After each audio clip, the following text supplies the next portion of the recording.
Africa speaks English, Africa speaks hope. Voices of teachers helping minds to grow. Africa speaks English, Africa speaks hope. Lighting the future, letting knowledge flow. Africa speaks English, Africa speaks hope.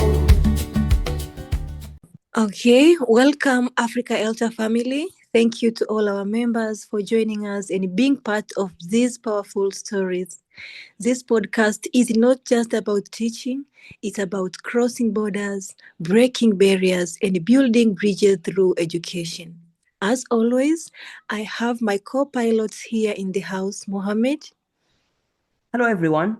I'm so excited to be part of this important session today. Together, we celebrate the voices of educators who inspire change, nurture resilience, and redefine leadership across our region. Every episode is a chance to connect, to learn, and to remind ourselves that we are one community shaping the future of learning. And today, we are honored to bring you another inspiring voice, Reham Hilal from Egypt. Her journey shows us how teaching goes far beyond the classroom, becoming a force for advocacy, empowerment, and hope.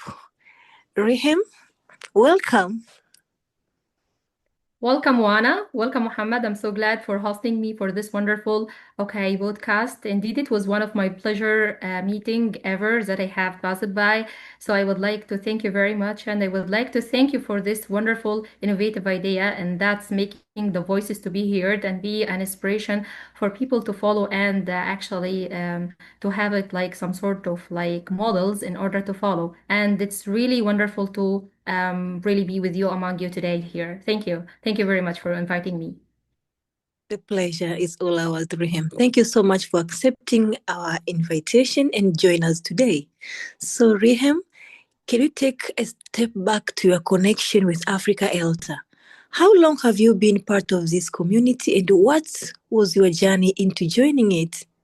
Maybe if you want to tell us, how did it benefited you? In what ways has Africa Elta supported or enriched your work as an educator? All right, this is actually gonna take me back to wonderful times. I do remember them very well. I really started working with Africa Elta or just joining this wonderful affiliations in 2024 when one of my colleagues, her name is Miss Yasmina Ahmed, and she asked me to join this wonderful group. She told me like this affiliation is representing like professional development, like opportunities for teachers in order to develop their skills.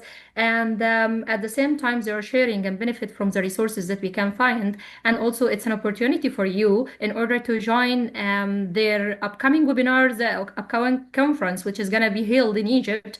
And that was actually in 2024. It was for me the first time to think about really, applying for presentations or applying for proposals in an international conference like that. And it was one of my best because I met all the wonderful people that I am now connected with as friends.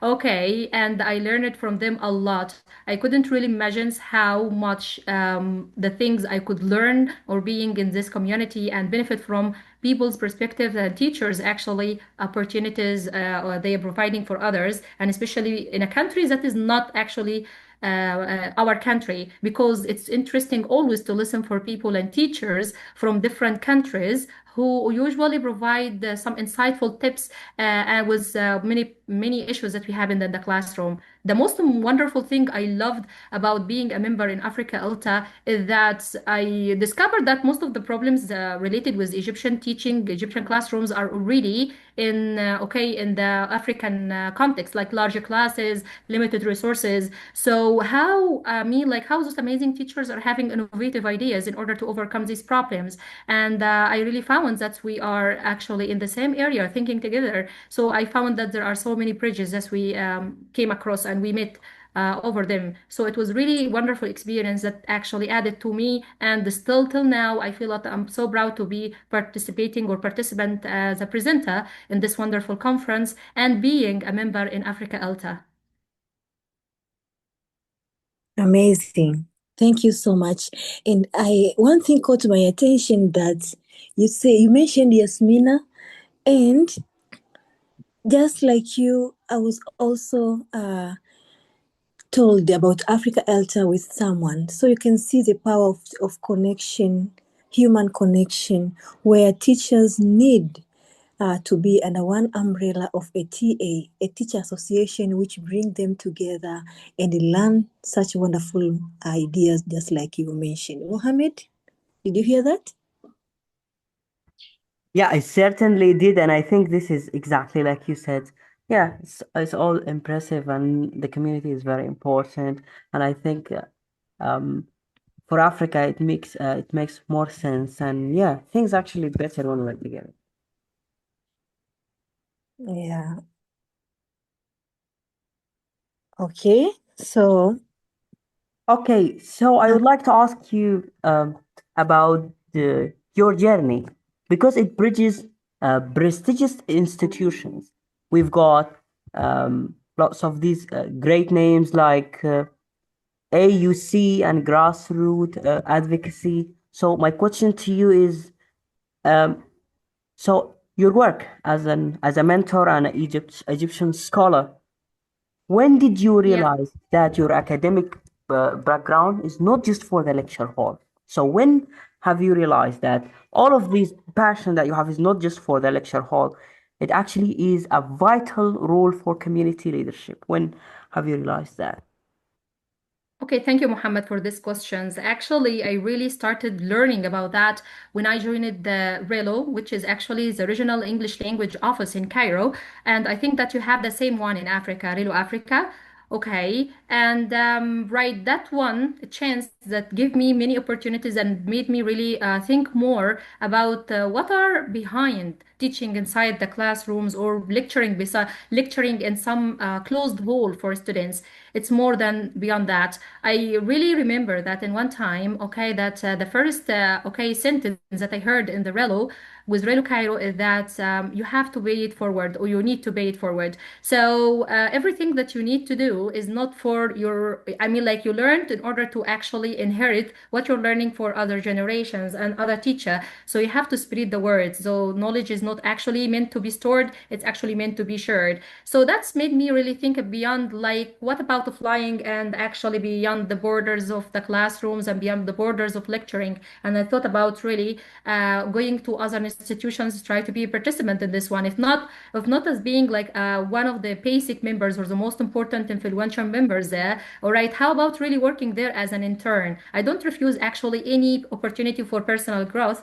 And so I really started by taking the first, okay, at the beginning, my first scholarship or my first scholarship, which is called FELT. And FELT is actually, okay, abbreviated for Foreign English Language Teaching or Fundamental English Language Teaching, okay, or right certificate, which is giving me how can I really have the basics of teaching English language at the AUC, which is the American University in Cairo. At that time, it was very wonderful opportunity because I really started to know more about the English methodology from the professors and from my colleagues, and that was not actually for me like something I have already been through, but for me it was the first time to learn about this, and that was actually the turning point in my life. After that, I felt like how I could really outreach other persons and other worlds. Now I have already learned a lot of things according to the academic, okay, knowledge, according to the academic life. Now I need to try to turn that into practical, okay, practical things to teach or practical approaches to teach for other people or other students wherever their context is. And then I actually moved to Egypt Scholars in order to work there as a volunteer for helping, okay, researchers and academic scholars with their postgraduate studies, especially the part related with the language itself. I mean, like especially the TOEFL and IELTS, because it's one of the requirements if they would like to travel and work and take a scholarship outside Egypt. So for me, it was like all of them are becoming like a milestones, and they because of the network and the connection itself, some place can recommend you for the other place. So it's like a network, and you have to actually keep a good and healthy, okay, relationship between the people there and the people you're working with in order to be able to find opportunity in some other place. I mean, like, so they always recommend you for each other, and because all of them also working on okay, or under the umbrella of teaching, of cascading knowledge, of actually delivering. They are big institution, yeah, and they already give you opportunities. But the return for this one is that what are you going to okay, to give them, because these opportunities are actually voluntary, they are free, you don't pay nothing, and you pay nothing actually. So what you have to do is the least thing is that you can pay it forward and try to leave your lively people interact and communicate with. So this is how can you really make this one, or how can you really mix all such ingredients and make them like it's not like recipe, but we can say giving or delivering these things for people in some sort of something that they can later benefit from and be useful. One of the things that helped me in this point related with the personal growth from one institution to another is that you have the flexibility of the mind. You have the flexibility to accept other personalities, accepting the other okay, atmospheres, other environments, and be ready for a personal growth. And this means like you have to adapt to the systems, because every place has its own system. And whenever you have this mindset, okay, of flexibility in order to accept meeting different people, in order to have like meeting other people, interacting with them, having interpersonal skills and intrapersonal skills, this will be helpful for you in order to move from one place to another place smoothly. And okay, yes, this was gonna help you growth actually, instead of staying caged in one place forever. You're really worthy of really moving on and try to use what you learned in order to benefit others, because while you go in your journey, you're gonna meet people, you're gonna benefit from them, and they act for you and you act for them. And this is what makes you having a like this wonderful and fruitful legacy. And of course it will go on until actually we pass away. Wow. Thank you so much. You hearing you speak about Relo office, I truly appreciate all you have said, because I myself have been one of the beneficiaries of the Relo office in a way that I can never finish to explain. So Wow. is this again remind us that we need people around us. We need mentors, we need support, we need network to help teachers reach our goals. And our goals is to make sure that our students finish their cycle of learning in a most peaceful and uh, most beneficial way. So, Yeah. uh, And just having to add here to what this, we've been saying, Moana, I think she emphasized the idea of connection, the idea of improvement. Lots of things that she said resonated with me as an IELTS instructor. I think it's about helping people, it's about developing yourself, it's about gaining connection and moving always forward. So I think we've heard lots of inspiring things. Yeah, sorry for jumping in. Just I think lots of things are very yeah. resonating. Yeah. Yeah, and if you heard her correctly, she said the real office bridge is like a bridge between the local classroom and the global opportunities. As you have seen, the scholarship, the professional development workshop, the online networks, and massive open exchanges like one we had in Cairo. Do you remember that, Hiriam? That was Okay. Rilo and Tiso. Yeah, right. It's by the way, it's a very wonderful and it's very big network with a Mhm. lot of opportunities and resources at the same time for benefiting teachers worldwide. It's not only right here. I mean, like especially with many platforms like the Open platform for teacher, okay, where Mhm. teachers are actually exchanging resources and exchanging like ways.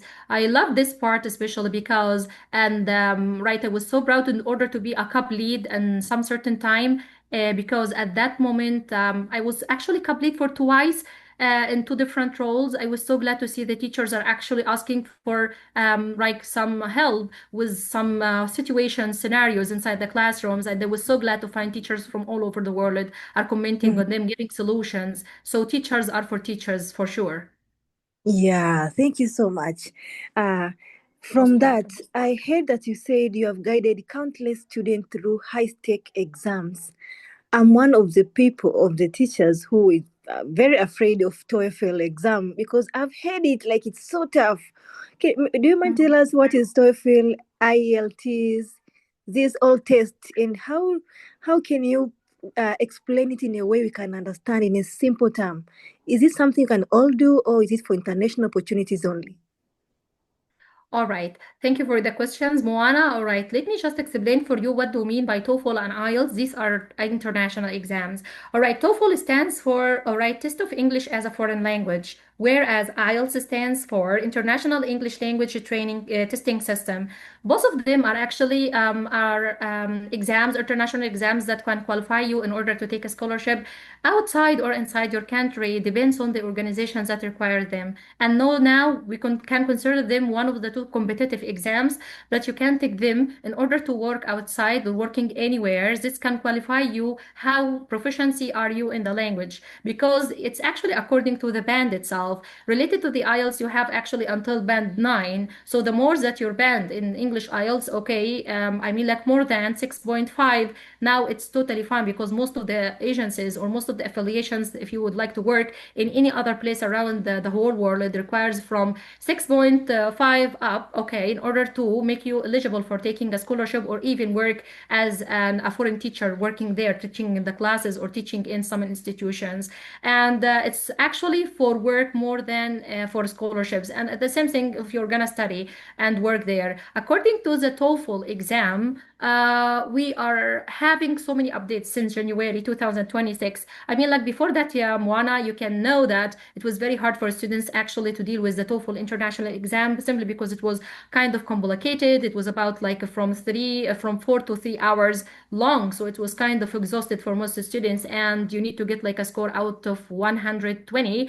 So most students really struggled with this part. But luckily, this year, starting from January 2026, we started to see some new changes happening in the TOEFL. Like it's the duration started to be 1 hour and a half, and you can imagine that the skills themselves or the task themselves has been minimized in order to be much more flexible, and they are up to date for the modern life. In the previous TOEFL version, we used to have long academic texts that we have to answer. I mean, like 3 or 4 pages. Can you imagine that you have to read this in order to answer a question? And now we have like a passage maximum. The passages could be like 150 word, and in some of the academic, or we can say the daily life reading, we can have different varieties of reading passages. Like we no longer have it academic only, we're having like a chat between two persons. We have like a notice, we could have something like a conversation, it could be like an announcement even. So it's something related to the academic life, or maybe can at the same time related to our life, so we are up to date with what's happening in the world. So the new updates in the TOEFL 2026 allows a chance for many teachers in order to feel comfortable with taking the test, and it's been accredited in many of institutions. And by the way, you can take it online if it was hard to take it in a test center. So some students really found this as a privilege because they can't really go to a test center, especially some students in some displaced places and some actually way or far away places. Let's say Palestinians, it's very hard because everything has been destroyed there. So it's very hard for them to take it like in a test center, and that's why they can take it online. This will allow them to take a certification and try to travel abroad for a scholarship. So these exams or this test shows how proficient are you in the four basic skills: listening, speaking, reading, and writing. And it's important to know that both exams are allowed and accepted. Of course, we have other exams like BTE, we have Lingua skills, we have like Duolingo. All of them are actually helping, all right, in order to move from one place and another to another. But you know, like it depends on the institutions that you're gonna do. But you mean like as a basic things that you need to take and feel comfortable that you will not be asked. I mean, like for example, like I don't know, like if I have been accepted here, I should take like PTE. If I have been accepted there, should I take like the lingo? All right, and make it look at it short. If you take like IELTS and TOEFL, you can like have a passport in or in any institution organizations in order to work or either to take a scholarship. Yes, most teachers really feel kind of scared because the international exams are kind of like very accurate and you know, like they need to study harder, maybe like take a longer time in order to prepare them for themselves. And that's why they started to feel like it's something like massive. It's very gigantic. I'm really taking this step. Yeah. Yeah. But the fact is that it's just you're being trained for the exam. So it actually requires from you to Mhm. practice a lot, dedicating like 30 minutes at least a day in order to practice. If you were a Mhm. very okay, hardworking teacher, you can take 1 hour. That will be more than awesome. And at the end, you can really get the score that you want. It depends on the way if you're studying. If you're studying right, you're gonna do it like in a very short time. If you have a plan and if stick to the plan, you're gonna score the highest score in the shortest time in order to save your effort and at the same time your money. Because you know, like if you have to Yeah. be taking this, yeah, it can be very, very costly in some cases. Wow. Thank you for encouraging us to take this test because we are now international. In international platform, we need to act like one and be the Mhm. global citizens. Yeah. Mohammed? Exactly, yeah, definitely. And that takes me to the next question that I'm really was so excited to ask you. The question is, you have done an incredible, powerful work as a volunteer trainer for displaced learners and Mhm. Palestinians. We have lots of displaced learners in Africa, and I'm talking here about Sudan. We've recently, sadly, have Yeah. been struggling with an internal war. Personally, I have seen this through the city that I am living in. We've received a Oh. massive amount of people who've fled to our city. So, how we can get our English classes to be a sanctuary for resilience, and how we can help our students as English teachers, um, our displaced students. So you can also tell us about your experience with that. Yeah. All right. Thank you, Muhammad, very much for this question. Really, what's heartbreaking to know that in some situations or some scenarios, most students or so most learners will not be able to be having like the equal rights for learning in a safe and okay, secure environments. But you're not guaranteed what's gonna happen tomorrow. You know, like things like this. Okay, someone is actually sleeping safely in his home, and next day he found himself like homeless.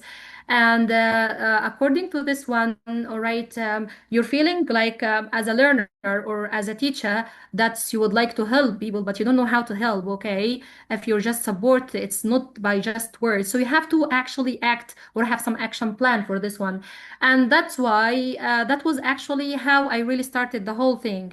My friends at that time really asked me, told me like, if you could really keep sharing the videos, keep really sharing what's happening there, so that you're doing your effort. I told them, do you think that's enough? You know, like in some situation like this one feels like he would like to go there and stay with these people, trying to help them as much as he could. But I really thought that how can I do this according to something that I can really feel I'm very good at, which is teaching. Let me just think about how to do it perfectly. So I started to search for some organizations that can help in order to teach the displaced and the refugees and the students who having problems related to learning while they having wars in the countries. I started with the Palestinians and At that time, it was actually one. It was okay with organizations called Pal Palestinian. Pal Palestinian was organization for teaching for voluntary work for teachers, so they could really teach the displaced okay Palestinians and those who in Gaza. And it was very hard at the first time when I volunteered because at that time I didn't know like how can I help those people. I'm teaching them, but in the same time you're not just a teacher teaching like a content or teaching like a conversation. At the same time you're a human being, so you have to interact with them. And I was so scared at that time. How can I really deliver my message and the sympathy itself?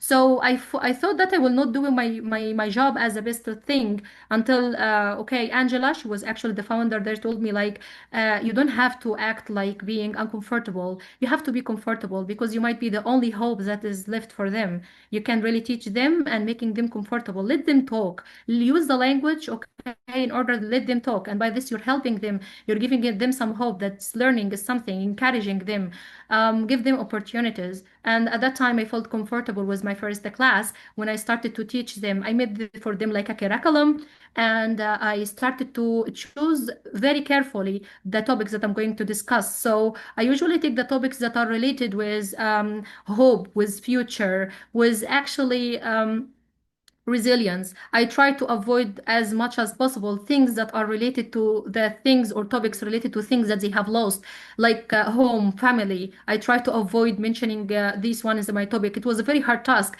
but when I started to teach them, I really started to learn more about their life.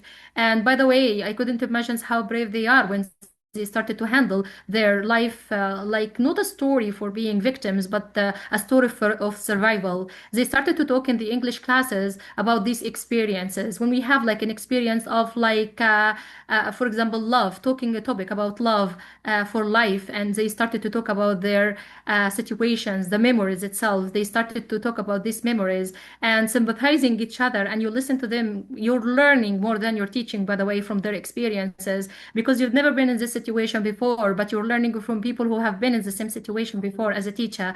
You started to make them or integrate the language skills that you're gonna like, for example, write to me about a letter for future me. Let me just see what will you say for your future self. So they were so enthusiastic to write about the things that they would like to have in the future, and they felt like so happy about that.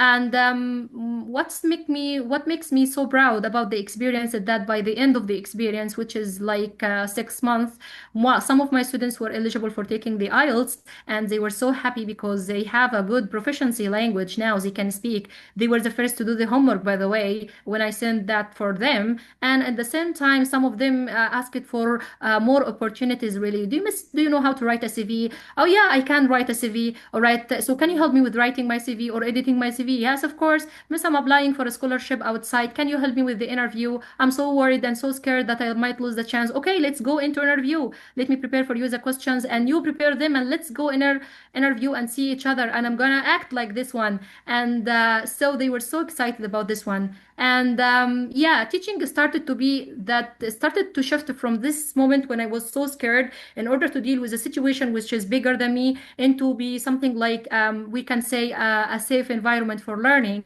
They love to come to my class. They felt so sad when one of my classes get canceled, and we started to see and they started to see the world differently, and they started to talk about their dreams. Yes, let's take a scholarship and let's go for this one. Why not can apply? Let me apply. They even started to apply for online jobs. And miss, I have an online application job. Okay, so can you please help me with writing okay an application form? Can you please help me with writing my motivation letter? Okay, yes, why not? So they trusted you. They started to feel like your backbone, you're supporting them. There is some person who can listen for them. And I was so happy after 2 years that some of my students really traveled to UK in achieving. Okay, one of them got like a achieving scholarship, and another one she got like a scholarship for okay Italy, and the two took like scholarships for Ireland. They were so happy when they telling me this wonderful news. And I love this. Actually, I felt like rewarding that my teaching is having like an effect that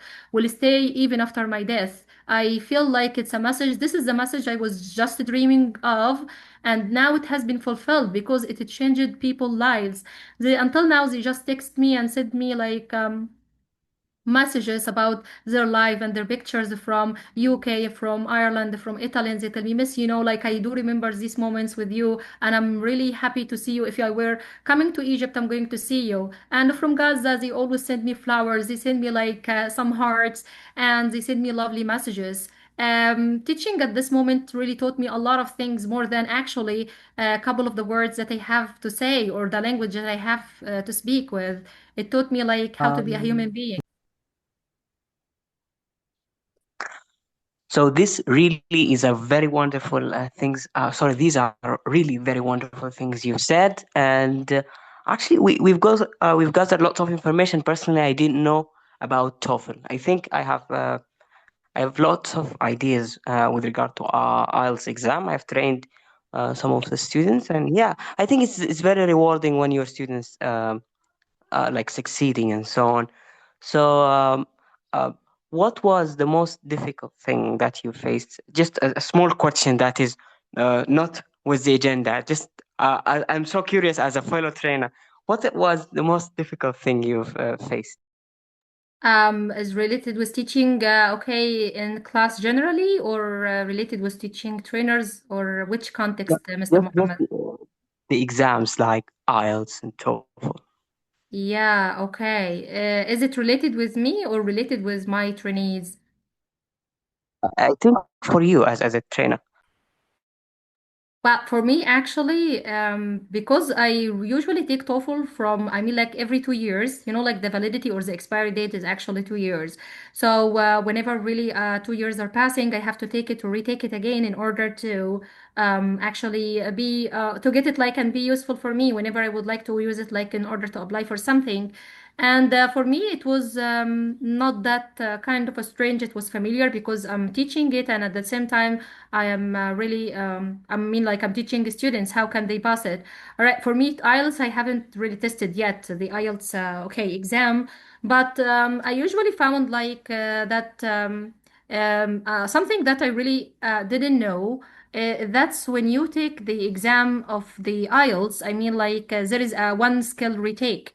That was for me. I mean, I didn't know like this information, especially with the computer. With the computer one, I mean, like, so there is a skill that you can retake it, and so that will be very good, But that at that point, when I know it, it was very, I mean, like, it was very good for me, especially because most of my students have this problem, and that they are very good at many skills, and that one skills they actually think that they didn't do well, they would like to retake it. But they were surprised that some universities don't accept that kind of IELTS exam outside Egypt. I mean, like they say, like we would like either we would like the IELTS, and we don't like that IELTS that has a retake skill. So this was kind of like very hard for us to know, especially with people who would like to enhance some of their skills. Okay, like for example, they say like I did well in the speaking, but I would like to enhance that skill more. And he was surprised that it can be really taken. I mean, like are accepted in some universities, not all. Thank you so Uh, much, Reham, for that explanation. I believe anyone who want to take TOEFL, IELTS is a kind of test. They have been inspired and have something to start with. So, looking out to your biography, I see that you are also working on a program called the Woman Lead. Do you want to tell us what is it especially, and how does it empower female in educations? Maybe if you have a unique visionary qualities or landscape about redefining leadership in our region, can you please tell us about this one? Thank you. You're welcome. Thank you very much, Moana, for asking me these questions. Yes, Woman Lead is actually was one of the programs. It was initiated in 2024. I was the first batch to take it. It was related with one of the programs of the presidential programs that was held in Egypt for our president Abdel Fattah el-Sisi. He has like many presidential programs for enhancing the skills of the youth and at the same time for the women. And at that time, okay, I was advised to take this program. Okay, of course, we have to pass with many tests. I mean, like written, oral, interviews, and so on. and after that we were being able to, okay, get to know more about the country. It's not about really taking, and now we are not taking about teaching in like teaching, or actually something like it's related with related with our majors, but we need to go now deeper in something related with empowerment for the leadership, especially for women. So we have like something we need to know: how can we make a project, how can we plan for this one, how we can make a strategy, how can we study the budget itself. We know more about our country even. I mean like something I mean like things related to the political issues, things related to economical issues, and like the financials, the ways of leading the country, institutions, things about soft skills, relation. Okay, I mean like interpersonal skills. So okay, we can say like skills related to organizing, time management, and all such stuff. For women, we know that women is actually the half of the society, and they should be part to part with the man during this life. And the women's role is not just merely that they have to actually partner the man only in his actual life, but at the same time making like an effect. If we look at from another point of view, if I have to bring up a strong, educated generation, I have to take care about who is the mother. And if not all the women having the privilege of actually being in this role of place, I know that's a lot of women who haven't the privilege in order to have all such criteria or such merits, but they manage to actually give us the best role models in the whole universe. So, what can happen if I, okay, empowered the leadership for women? All right. So, what kind of generation I'm expecting to have? I'm expecting to have a generation that is aspiring for the future, a generation that's going to change, to lead, because my children will actually follow my lead whenever they see me something. If you just sit down and just start to study, your son will copy you. All right. And your daughter will copy you. It's not by like study and sit. That's how they learn. Especially we're dealing with difficult generation, especially this modern generations that we have here. And what we learn, what we need to learn more about this, and what we actually learned, is that how can we create supportive learning environments that while we are facing challenging like traditional barriers around us. So how women can really go into through this one. And also we know how can we deal with the mentorship, how we can make innovative or make innovations across our regions, especially with Egypt, and how can we improve our own institutions that we're working with. Now they are actually preparing leader, okay, leaders from leader generation, we can say like leader army, okay, from women to be role models in their own institutions. They go back to their institution in order to enhance the skills, enhance the practice of theirs. I mean, familiarize other persons and other people there and other women in order to work and at the same time inspire, leaving a very remarkable fingerprint. It's not just staying for working and leaving, and it's Mm-hmm. a good experience. Yeah. Thank you so much. You're And welcome. I can add on that because I've been working with women in Uh-huh. different programs too. And in Africa ELSA, we also have female leadership mentoring program run by Oh. our past president Amira Salama. As you Mhm. can tell, is one of the famous and most beneficial program for women out there. Yeah. So I hear you what you're saying. Mohammed, we are not leaving behind because this is women matters. How do you see it, Mohammed? Yes, I think women are 75% most important, or 75%. I don't know. I think that I was just talking about this idea with my mom just a while ago, and I think that is very important to have the women empowered and prepared and Mhm. strong to lead. Actually, for this is a very strong thing. Whether it's Africa ELTA program or this program you just talked about, women lead. I think it's a very important idea. So I would like to ask you a question. This question is kind of the icon of the podcast. But before that, in Africa we have lots of problems. We have problems that we face throughout the continent. What do you think are these problems, if you'd like to talk about them? And if you were to type something in the blackboard of Africa, so every teacher can see it, me, Moana, all of the teachers, what would you write? So, what are the problems that we face in Africa? And what is the thing, the advice you'd like to write in the Africa's blackboard? All right, thank you very much, Muhammad, for this question. I think that's we have to answer two questions, it's not one. All right. All right. So in Africa, we usually really having a lot of problems that's really affecting us and affecting everything. They are we can say they are interrelated with each other. So one of these problems that we're facing actually in Africa is the limited resources, especially in education. Not all the schools are okay. I'm going to talk from my point of view related to my major, which is education.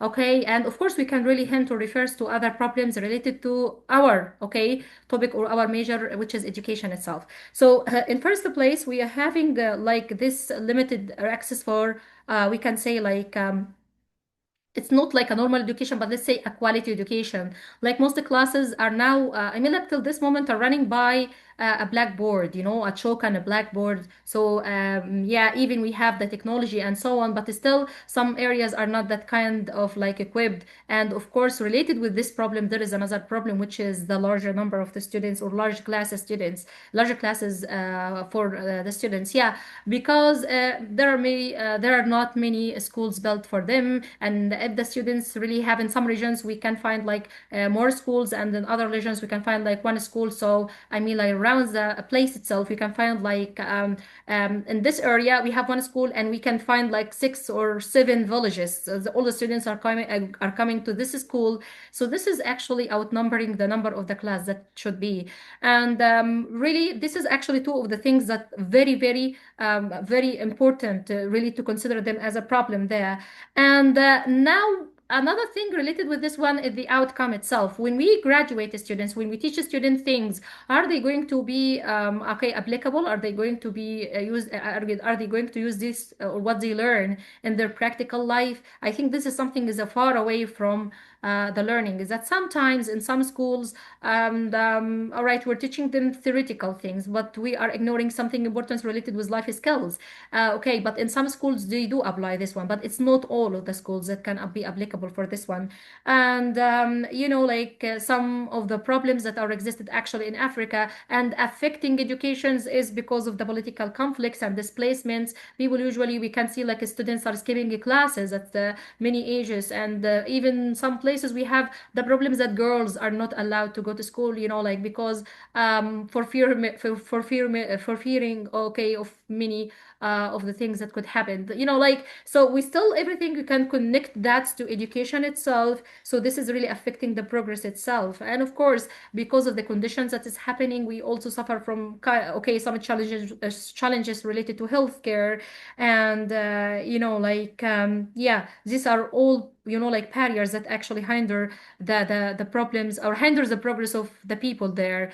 Our Mhm. students facing really a problem when they graduate, and this is the lack of opportunities because the countries are poor. Actually, we don't have resources Mhm. in order to hire or to actually making these people taking positions in order to work. So we graduate students, they didn't find jobs, and that's why, because we didn't think in the first place of actually specializing some universities or specializing some majors where the students can learn things that they can benefit the market itself. If I teach somebody, like we can say like like, let's say we talk about sociology, for example. Okay, so I'm teaching him sociology. Yes, this could be a subject, but for me, is it important to teach about sociology, or it's important to teach him something about agriculture so he can graduate, he can know what he can plant, and this is going to be very Mhm. beneficial for him. Okay, more than talking about sociology, which will be useless certificates. So we're not just Mhm. graduate students to to work. We're graduating students to be unemployed, and this is going to be a burden. Yeah, and this is related to related to the problems that Africa is actually facing. Related to Yeah. one thing, yeah, go Moana. Thank you.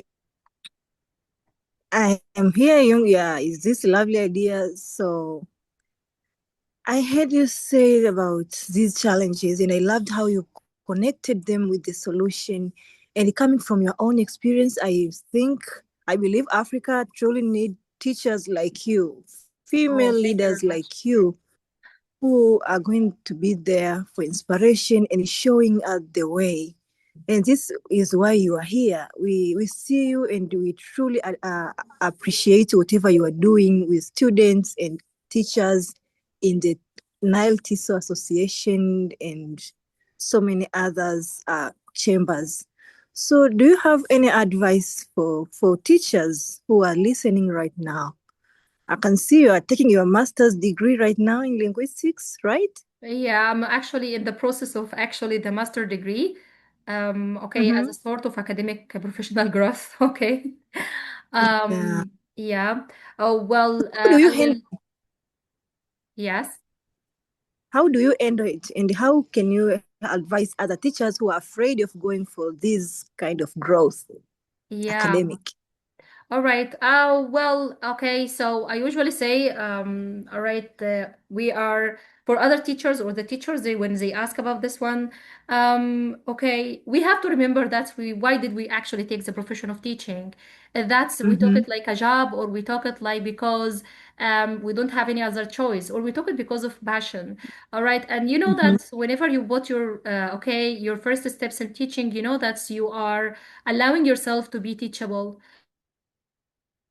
And allowing yourself to be teachable is that you're teaching and learning at the same time. It's not about really actually teaching all the time. You're all the only persons who's teaching. And it was so surprising that in some until this moment I don't actually right, I don't feel shy in order to ask help from someone I don't okay for something I don't know, even from my students themselves. So we usually say like a teacher should know everything. No, teacher shouldn't know everything, and this is actually putting a burden on the teacher. And sometimes teachers feel afraid. I'm feel afraid because I should know everything. I feel afraid, okay, because people might actually comment on what I say, right? And we should allow ourselves in order to be much more tolerant with each other as teachers community, in order to allow each other to be heard, to give them a chance to talk, because there are so many wonderful teachers, but until this moment they are muted because of their shyness, maybe because they were actually, yeah, they weren't allowed to be spoken up. And as if you were a teacher, you need all the time to develop yourself or you will be left behind. We have a very big problem nowadays that teachers in most of the places feeling kind of a pressure because of the school, and they started to resign. And this is a very bad actually. And they now want to start to teach online and they don't know how because they didn't learn. They feel it's very difficult teaching online tools and so on and so forth. And for those people who really started to put themselves in the experience of teaching, it started now to feel Mm-hmm. much more better and much more less stressed. And now other teachers started to search for their way out. And so you have to be actually coping up with what's happening. You don't say, okay, I'm now a teacher, I have a job, I get paid at the end of the month, and that's it. Did you think about the future for your kids? Did you think about the futures for yourself as a teacher? How if your okay institution said, thank you very much, you are not welcomed anymore? Okay, what would you do? Okay, will you just stay depending on the pension that you have? You need to find Mm-hmm. an alternative way for your income. If you don't actually working, you need at least to have a project for income, and you have to be multi resources. I mean, like you have many resources for actually for the income if you would like to make a project or something. But I'm a teacher, I can do that. No, you're a teacher and you can do this for your own living, for your own comfort. You need to feel like yeah. And by the way, your job is profitable, but you have to know how to use it. It's not actually you always corner yourself in this role and that's it because you are so lazy in order to try to get take the adventure and try to take a step and try to do something alternative which is unfamiliar. You will suffer after all. I mean, like, try to now invest in your learning because your learning is something that no one gonna take from you. You can now go. When I was in actually in IELTS conference the last time in 2025, I met some Sudanese teacher and they were working in Egypt. And when I started talking and chatting with them, they told me we are working in some schools here in Egypt, and some schools are international. I say, wow, really? And how is the work? And how did you find yourself? Yes, okay, but the country is kind of a little bit expensive and so on. But how did you manage to work? Yes, I work. How is the work environment? It's very good. The teachers love the students love me, and they love. Okay, so how if this teacher, okay, didn't really work on himself, he will not be able to be eligible for working in international schools, okay, except if he has been working on himself. He knows the tools, he has the language, he has the skills, and that's why that provided for him an income in another country. So whenever you invest in yourself, this is something that nobody can take from you, and nobody can never, and this something will never betray you. If your health betray you, if something betray you, your education and your investment in yourself is something that no one can take from you. And this is something that you will know that you do it right when you actually feel the growth in yourself and the growth in your life generally, either financially, either academically, or either, like professionally, according from many parts. Yeah. Thank you so much. Mohammed, did you hear that? I hear it and I think I should continue working on my master's research. I got a lot of inspiration. These, All Me right. too. I've I been, want to enroll myself like now. no, I have been enrolled, but recently I've been very busy, very, very tired, Oh, and I'm giving myself always excuses to not work on my. Yeah, we still have some Yes, time. yes, yeah. I think our time is up now. So we need to go and get that master's degree as soon as yesterday. As soon as yesterday, I love it, and I think Yeah. all of the Africans all the African teachers who are listening, they are really so excited like us. Yeah, Yeah. So this marks the end of our session today. Reham, thank you so much for sharing your wisdom and yeah. heart with us today. This has been the Africa Elta podcast, reminding us that teaching is never confined into borders. It's always about building bridges of identity and resilience. Yes, come to Kenya, be part of Africa Elta family, and add your voice to these stories of resilience, advocacy, and transformation. Until next time, bye bye. bye bye. Thank Thank you you. very much. Africa speaks English. Africa speaks hope. Voices of teachers helping minds to grow. Africa speaks English. Africa speaks hope. Lighting the future, letting knowledge flow. Africa speaks English.